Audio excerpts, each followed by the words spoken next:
hot and cold behaviors that aren't actually really hot and cold. As I began to heal my anxious attachment, I started to notice how I would think certain behaviors were like really intense and would drive a lot of anxiety and were hot and cold, but actually weren't. I'm Tanya. I help women heal their anxious attachment and feel safe in their body so they can finally receive that true love that they deeply desire. So what are some hot and cold behaviors that really aren't actually hot and cold? Let's talk about it while I pack for a trip to Barbados. Certain hot and cold behaviors that I would look at and get really intense about was, for example, if I texted a guy that I really liked and it'd been like 20 minutes or a couple hours and he hadn't texted me back.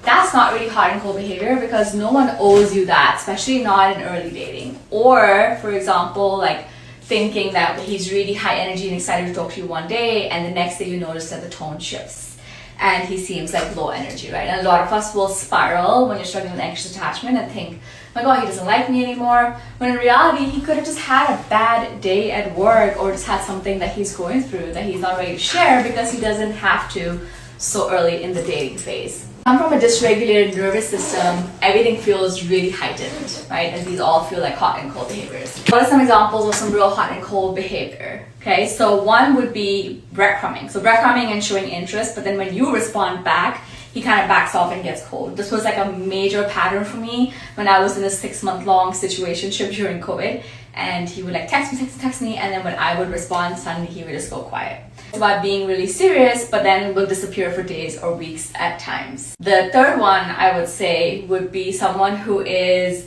inconsistent with his words and actions, right? You want someone who is consistent even in the beginning. So, for example, if he says he's gonna call you, that he actually calls you or checks in, right? It can be something as small as that. These are some examples of some real hot and cold behavior. But if all the ones that I talked about earlier, if everything feels really hot and cold, then it's a sign that you really need to learn to slow down, take a pause, self-soothe, and regulate your nervous system. You say you want like this deep, healthy love, but it can only come when your nervous system feels safe to receive it.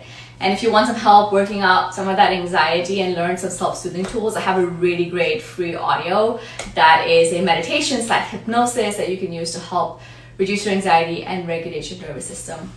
Happy healing.